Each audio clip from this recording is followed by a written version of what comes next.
dababsi. Daadhi jala qabsoo dhiigan tataraan galmaani gee. Achani uummata Oromoo waboo yaa jiraat. Tokkummaan Oromoo yaa laalisu. Tokkummaan waboo yaa laalisu. Injifannoon uummata Oromoo. Kadhanam.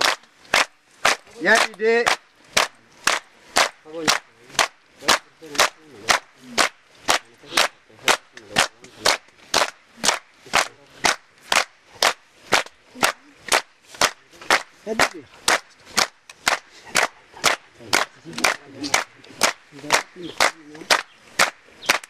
Ayo gato mangga.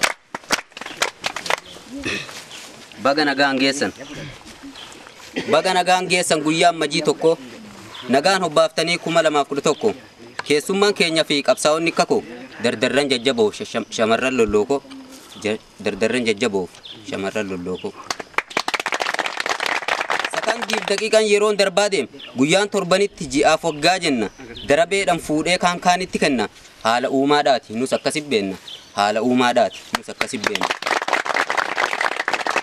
Ammajiin hangafa ji'a kabajaati walirraa fuudhinsa jijjiirraa baraati guyyaatti simmatan kan bara haaraati guyyaa gammachuudhaa kan akka jilaati dansaa walii hawwaa abshiirsinii taati dansaa walii hawwaa abshiirsinii taati. Guyyaa ammajii kana waa lamaaf kabany tokko bara moofarraa haaratti harkaanfan bara bilisummaa kanuu ta'u abdan bara injifannoo nu godhii kadhan bara injifannoo. Inni lammaffaadhaa guyyaa woboodhaati guyyaa injifannootiin woboonsa yaadatti uummata isaa wajjin yoomi irraanfatti akka tokkummeessaa ta'etti amanti kanaaf har'allee asii kabajatti kanaaf har'allee asii kabajatti. Seensi bar haaraa har'a waan jalqabne guyyaa woboo ta'uun qara waan baramne hedduun ni beektanii dhihoon eegalamne 81 duran kabajamne guyyaa saniin dura maal faadha jaamne guyyaa saniin dura maal faadha jaamne. Woboon bade jechuun hedduun lallabamne uummanni Oromoo abdii hin kutanne je'ee hin dubbanne gabrummaan dhaalamne woboon badee jennaan qaroo ilaadhamne seenaatu dubbatanallee waan dhaqqabne haa xiqqaattulleedhaa jagadin qabanne abbootii nuun yoo nuti gaafanne abbootii nuun yoo nuti gaafanne. Bara 1981 bakka jiru irraa woboon walit dhufe gufuusa mudate mara keessa lufe injifannoo je'ee guyyaa kanaa biife. Mi'aa milkiidhaati waaqni Oromootiife mi'aa milkiidhaati waaqni Oromootiife. Uummanni Oromoos basha'ee qasa'e gaachanni koo jira je'eetoo haasa'e ammaan tana kunoo diina garaanna gaafasi ammajii maqaan milkii ba'e kabajaan guyyichaas gaafas dachaa ta'e kabajaan guyyichaas gaafas dachaa ta'e.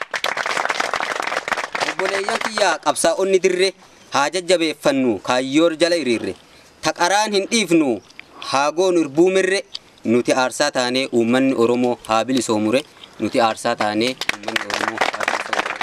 Akkamiin subbaa Oromootiif riqichani ta'an falmachaa lalla tokkummaan ni jabeeffan rakkoo qabsootiin jilbiifan rakkoo qabsoo borus irraniyaan injifannoon uummata Oromoo.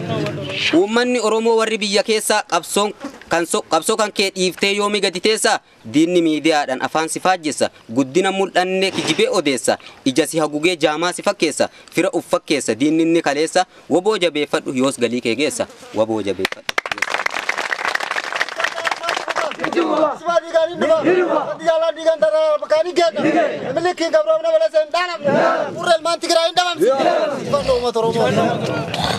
Isin boleeyyan koo warri biyya alaa roorroo baqattanii kan jirtan halaala baqachuun furmaata mee isin madaala cunqursaadhaa ba'uuf qabsaa'utu fala tokkummaan qabsoomnee haa baanuree jala tokkummaan qabsoomnee haa baanuree jala. Wayin dhadhagaa ijaanis nan laala gariin Oromootaa wayyaanitti gala ni bilisoomne moo naa himaa reebbola cunqursaan ni cime an akkasin laala diinni kaan ni hidha yoo fedhe ni qala. Achiin dimokiraasii misooman olola lammiin beelan dhumee harca'e kabaala namuu haa laallatu lammii du'aa jiru nyaapaggaluun saala namuu haa laallatu lammii du'aa jiru nyaapaggaluun saala. Yaa lammiiwwan xiyyaa waan isinit dhaammadha irree walii tahaa namuu jajjabaadha woboon sinii jira yoomuu ittiin dhaadadha afaan faajjii diinaa gurrarraa cufadha namuu irbuu seentan amma saarumfadha injifannoon galla waaqanuu kadhadha injifannoon galla. kana galatoomaa namu dhiiraa dhalaan jenne xiqqaa guddaan kamu ayyaanni woboodhaa hogguu kabajamu jecha faanii miti hojii kalaalamu uummanni Oromoo woboo gaachana kee hin dagatiyyoomu uummanni Oromoo woboo gaachana kee hin dagatiyyoomu.